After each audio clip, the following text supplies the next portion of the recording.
It had been exactly 31 days since 15 of my classmates vanished without a trace, and yet I could still hear them every single day, laughing, screaming, whispering my name when no one else was around. The police said they were gone. The news called it one of the most baffling disappearances in state history, but I knew better. They weren't gone. They were with me, inside me. I first noticed it during biology class 2 days after they went missing. The room had been quiet except for the sound of our teacher's pen tapping against her desk, and then I heard Kai Finch, one of the loudest, most irritating boys in school, whisper right into my ear, "Hey, Wendy, bet you miss me." I'd spun around so fast I almost knocked over my chair, but his seat was empty, his name tag taped to the desk like a gravestone. I told myself it was stress, maybe grief, but the voices kept coming.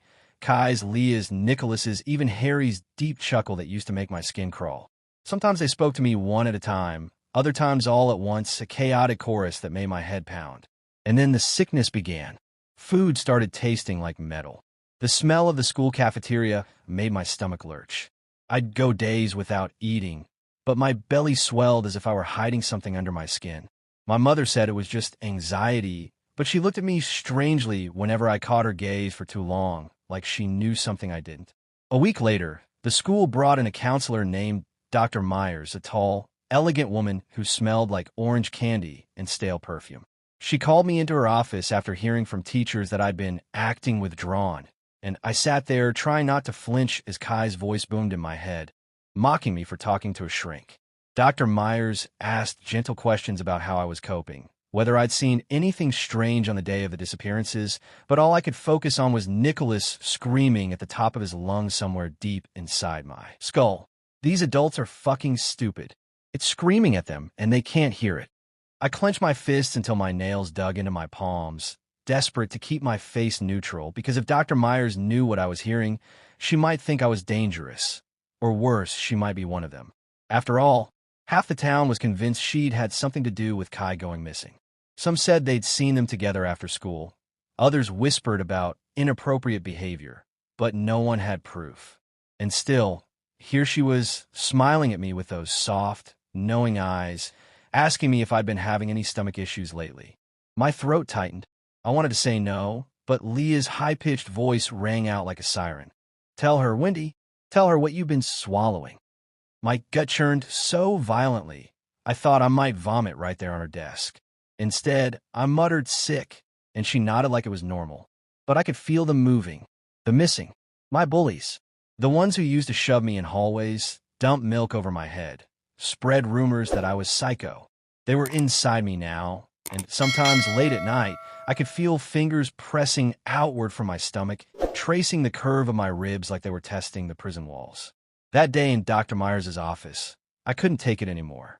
I bolted for the bathroom, slammed the door, and dropped to my knees in front of the toilet. My skin felt like it was crawling.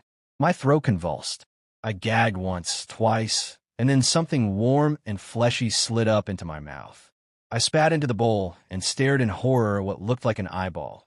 Blue iris, bloodshot veins, a faint glint of recognition. Kai's voice roared in my head, "Let me out." Before I could think, I scooped it back into my mouth and swallowed hard, my body trembling with panic and something darker, something almost like satisfaction.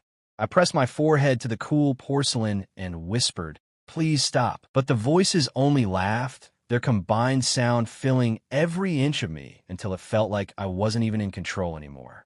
My mother's words came back to me then, words she'd spoken years ago when I came home crying after another day of being tormented. "Devour your bullies, Wendy. Make them part of you, so they can never hurt you again." At the time, I thought she meant it metaphorically. Now, I wasn't so sure, and deep down, a part of me didn't want them to stop, because for the first time in my life, I had the upper hand. For the first time, they couldn't touch me unless I let them out, and I wasn't sure if I ever would. If you want to know what happens next, make sure you subscribe, like, and comment below, because this is only the beginning and the voices aren't done with me yet. The voices didn't leave me alone after Dr. Myers' office. If anything, they got louder, more impatient. They followed me through the hallways, through the grocery store, even into my sleep. When I woke up, I'd feel them writhing just beneath my skin, shifting like restless worms trapped inside a jar. Kai, especially, had been restless. "You're gonna have to let us out sometime, Wendy," he'd sneer, his words curling in my ear like cigarette smoke. The problem was, I didn't want to. Every time they screamed, every time they cursed or tried to claw their way out, it reminded me of who they were before, when they were outside my body. Before they were mine. That night, at home, I sat cross-legged on my bed, scrolling aimlessly on my phone while the faint smell of my mother's cooking drifted up from the kitchen. The scent of roasted chicken should have made my stomach growl, but instead, it made my insides twist. Leah's voice bubbled up suddenly, sharp and mocking. "You still can't eat, huh? Guess we're filling you up just fine." I gripped my midsection, nails pressing into the thin fabric of my shirt. I could almost feel fingers pushing back from the inside. While I tried to focus on breathing, Nicholas's rage cut through. "You think this is a game? We're screaming at them, and you're just sitting here." I pressed a pillow over my head, muffling them, but the sound wasn't coming from outside. It never did. My mother called me down for dinner. I hesitated in the doorway to the kitchen, staring at the steaming platter on the table. Her eyes met mine, sharp, knowing. "You're pale," she murmured. "Have you been feeding?" The word made my throat tighten. She didn't ask if I'd eaten. She never did. I didn't answer, just sat down and pushed the food around on my plate. The voices were quieter when she was around, as if they feared her. That thought unsettled me more than I wanted to admit. After dinner, I went for a walk. The air outside was cold enough to sting my cheeks, and the quiet suburban streets were nearly empty. But I wasn't alone. They followed, murmuring like a crowd in another room. Harry's low chuckle drifted through me. "Nice night to hunt, don't you think?" I clenched my fists. "Shut up," I muttered under my breath. A jogger passed by on the opposite sidewalk, giving me a weird look. I ignored him. While I got back home, the ache in my stomach had grown sharper, twisting with every step. By the time I reached my bedroom, I could feel them pressing against my ribs. "It's getting cramped in here," Kai complained, his voice rising with an edge of desperation. "If you don't let us out, you're going to burst." His words slithered under my skin, and for the briefest second, I imagined what that would look like. My body splitting open, my 15 classmates spilling onto the floor, gasping and laughing and screaming all at once. The nausea hit me hard. I stumbled into the bathroom, flicking on the harsh overhead light. My reflection in the mirror startled me. Skin almost gray, eyes sunken, lips pale. I gripped the sink, breathing hard. Then it happened again. Something thick and warm surged up my throat. I barely made it to the toilet before coughing up a pale, slimy finger.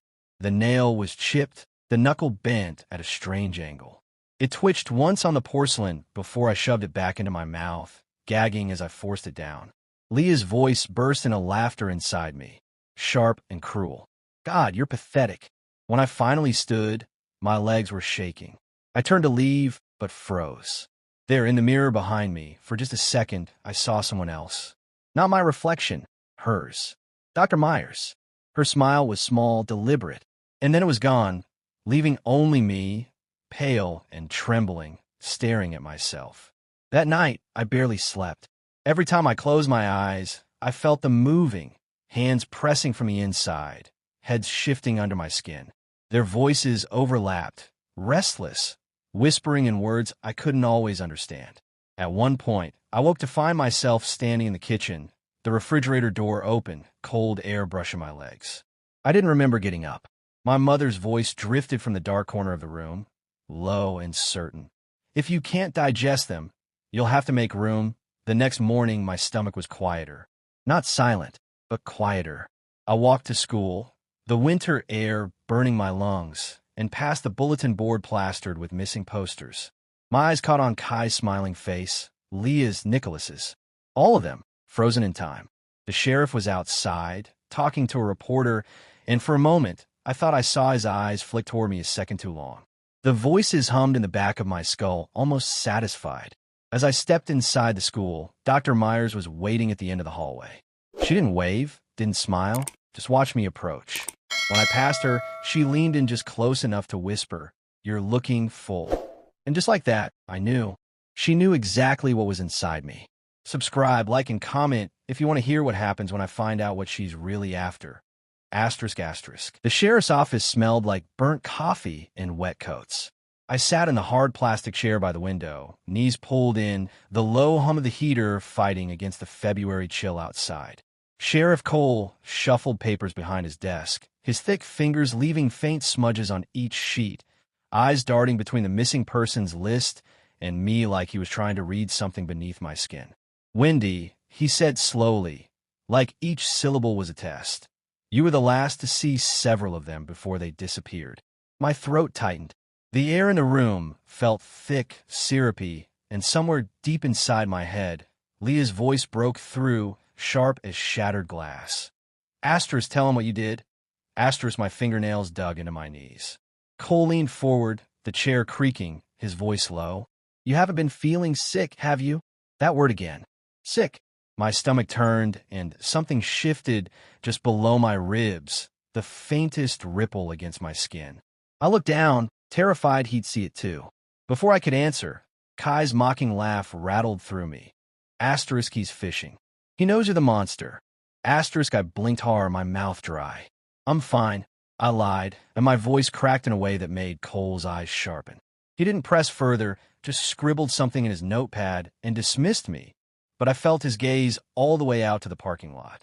The walk home was quiet, too quiet, the snow muffling the world around me. Every house looked the same in the pale light, their windows glowing like blank eyes. I kept glancing over my shoulder, certain I saw someone following me, a tall shape, blurred by distance, always just far enough back. At one point, I spun around, and there was nothing but swirling snow. My breath came out in sharp bursts. The voices weren't helping. Nicholas was muttering about the thing in my gut, while Harry kept asking me to open my mouth so he could crawl out and breathe. I stumbled up my front steps, yanked the door shut behind me, and pressed my back against it, eyes squeezed tight. The house was warm, almost too warm, the air heavy with the smell of roasted meat. My mother was at the stove, stirring something thick and dark in a pot, her back to me. "You're pale," she said without turning. "You haven't been eating."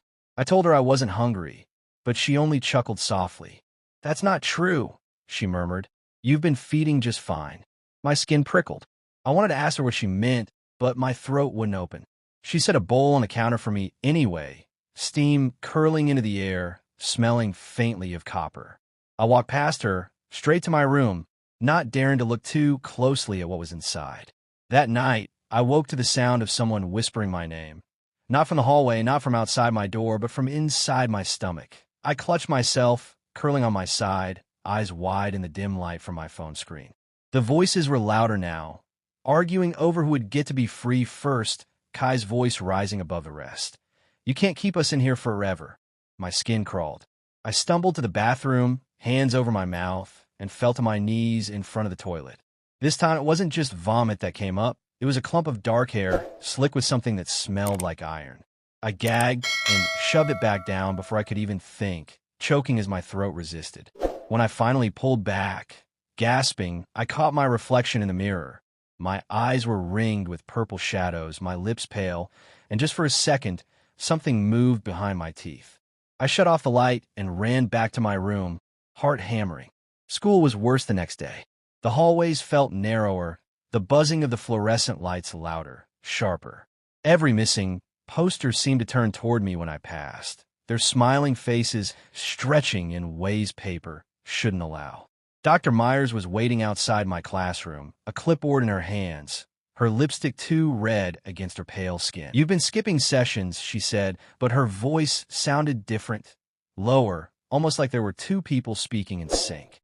I told her I'd been sick, which wasn't a lie, but her eyes flicked to my midsection like she could hear what was inside me. "You're looking full," she said softly, almost tenderly. A shiver climbed my spine. When I tried to step past her, her hand brushed my arm, and it was ice cold. "If you need help," releasing them, she whispered, "I can teach you."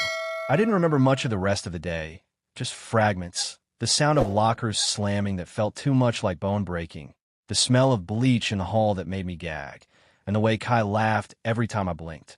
After the final bell, I found myself standing in the back of the library, between shelves no one ever used. It was too quiet. And then, from between the books, A pale hand reached out and grabbed mine. I jerked back, but there was nothing there, just an empty aisle and the faint smell of perfume.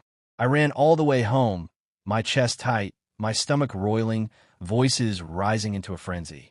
That night, I dreamed of being at a long table with all 15 of them, their mouths sewn shut, their eyes locked on me, while my mother carved something steaming on a platter. When she looked up, her face wasn't hers. It was Dr. Myers's, and she was smiling. The first thing I noticed when I woke up was that my stomach was quiet. For the first time in weeks, there was no whispering, no mocking voices gnawing at my sanity, no sharp jabs from inside. Just silence. At first, I thought it was peace. Maybe I had finally digested them. Maybe they had slipped away in my sleep, dissolved into nothing but bad memories. But then I sat up, and the silence felt wrong. Too heavy, too watchful. It was like the air in my room had congealed, pressing down on me. I reached for my phone, but the screen wouldn't turn on. Dead. I didn't remember it dying. I didn't remember plugging it in either. My sheets smelled faintly metallic, and when I peeled them back, there were dark stains near where my stomach had been. Old blood, or something worse. My heart pounded, and the silence in my belly felt like a held breath, waiting. I stumbled to the bathroom, flicked on the light, and froze. The mirror was fogged over, but I hadn't taken a shower. I wiped the glass, and my reflection didn't move the same way I did. I tilted my head. The girl in the mirror tilted hers slower, her eyes following a fraction of a second late. She smiled, but I didn't. And when her mouth opened, it wasn't my voice that came out. It was Leah's, sweet and venomous. "You're running out of room." My knees almost gave out. I backed away, bumping into the sink, but the reflection didn't back away with me. It leaned closer, pressing its palms against the inside of the glass, and now I could see movement in its stomach like something pressing up from the inside. A hand. No, multiple hands, pushing against the skin. "They're not gone," Leah's voice hissed. "We're moving in." I screamed and bolted, slamming the bathroom door behind me, the reflection's laughter still chasing me. My mom was in the kitchen when I ran downstairs, calmly stirring something in a pot that smelled like rotting flowers and meat. "You're up early," she said without looking at me. I wanted to tell her about the mirror, about Leah, about the silence that felt like a trap, but when I opened my mouth, nothing came out. My voice was gone. Mom finally looked at me then, and her eyes flicked down to my stomach like she was checking on a loaf of bread she had left to rise. "Almost ready," she murmured, and I realized she wasn't talking to me. My stomach shifted violently, and I gripped the counter to keep from collapsing. My voice came back all at once, not mine, but Kai's, bursting out of my throat in a mocking laugh. My mom just smiled, wiped her hands on a towel, and said, "Perfect." I staggered out of the kitchen and into the cold air outside, needing space, needing to breathe. The streets were empty. No cars, no people, just rows of houses with curtains drawn like the entire town had decided to hide from me. My head felt like it was filling with static, a dull roar that made it hard to tell if I was walking straight. Then from somewhere far ahead, I saw someone moving, a tall, thin figure in a dark coat, walking slowly toward me. Their head was tilted like they were studying me from a distance. I froze, and so did they. We stood there, staring at each other, until the figure raised an arm and beckoned. My stomach twisted painfully, the silence breaking for the first time all morning. "Go," Nicholas whispered, his voice thick with something like fear. "She's the one who can open you up." Before I could think, my feet started moving toward the figure, each step feeling heavier, slower, like I was walking into deep water.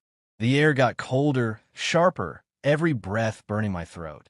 When I finally got close enough to see their face, my heart nearly stopped. It was Dr. Myers. But she looked different, younger. Her hair was longer, her skin smoother, her eyes brighter, like she had shed decades overnight. "You've been keeping them too long," she said, her voice soft but carrying in the empty street. "They're starting to make themselves at home. If you don't let them out, they'll become you." I wanted to scream at her, to demand what she meant, but my lips wouldn't open. My stomach lurched, and I dropped to my knees as a sharp, tearing pain ripped through me. Dr. Myers crouched beside me, smiling like a mother watching her child take their first steps. "I can help," she whispered, "but you have to trust me."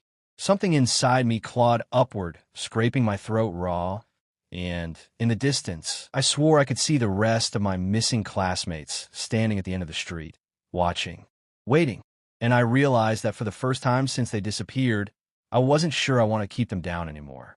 Maybe I wanted to know what would happen if I let them out. The air felt heavier now, like the entire street had sunk underwater. My lungs fought for each breath as Dr. Myers's eyes locked on me, those unnaturally bright irises glinting like glass under the dim sky. Behind her, the silhouettes of my 15 missing classmates wavered in the mist. Kai, Leah, Nicholas, Harry, and the others, faces pale, eyes sunken, mouths half open as if mid-scream, though no sound came. My stomach roiled violently, something inside twisting hard enough to make my ribs ache. Dr. Myers didn't flinch when I gasped and grabbed my side. Instead, she crouched closer, her voice low and deliberate. "You're reaching capacity, Wendy," she said, as if commenting on a jar about to overflow. "They will come out one way or another." I shook my head violently, tears blurring my vision. "I can't," but the sentence fractured when something sharp scraped along the inside of my throat. My knees buckled, and I fell forward onto the asphalt, my palms scraping against the rough surface. From somewhere deep inside me, Kai's voice rang out, muffled but furious. "Let US out." His scream triggered a chain reaction. Leah's mocking laugh tore through me, followed by Nicholas's harsh, panic commands, their voices colliding in a deafening, impossible chorus.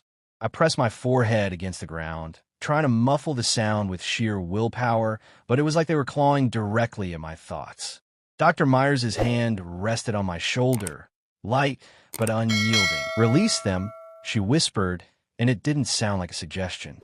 The silhouettes in the mist moved closer, steps slow and synchronized, and my stomach lurched again, this time so violently I tasted iron in my mouth.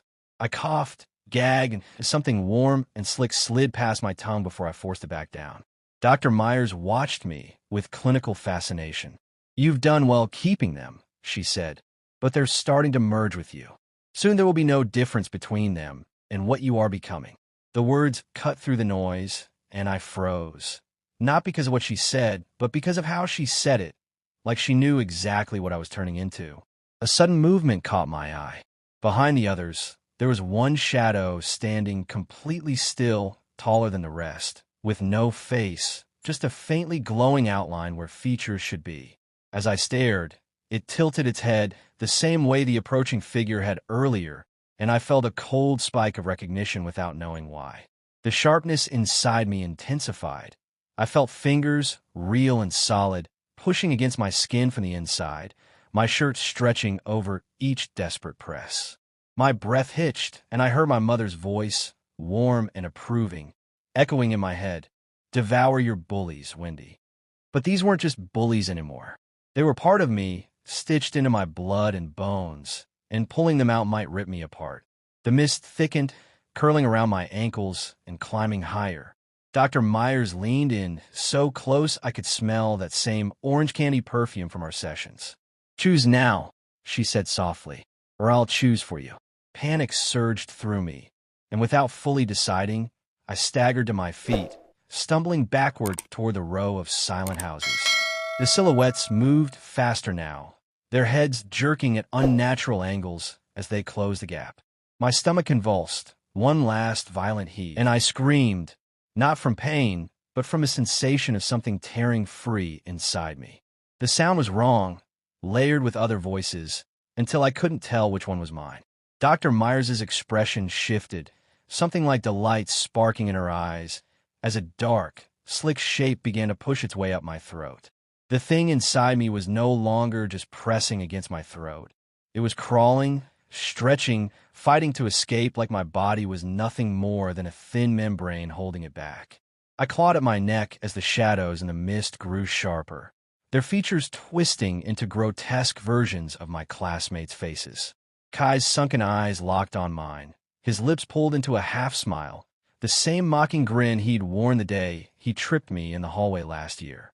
The others whispered in unison, not in the chaotic, overlapping voices I'd grown used to, But together now, perfectly timed, let us out. The fog wrapped tighter around us, muting the world beyond the dim cone of the flickering streetlight. Dr. Myers stepped closer, her polished shoes cutting through the mist without leaving a trace of moisture, her eyes gleaming like a predator who'd cornered her prey. "You can't keep them forever, Wendy," she said, her voice warm and steady in a way that made me want to obey, even as every muscle in my body screamed to run. "It's time to share the burden." My stomach knotted violently, a wave of pain radiating through my ribs until it felt like something inside was snapping.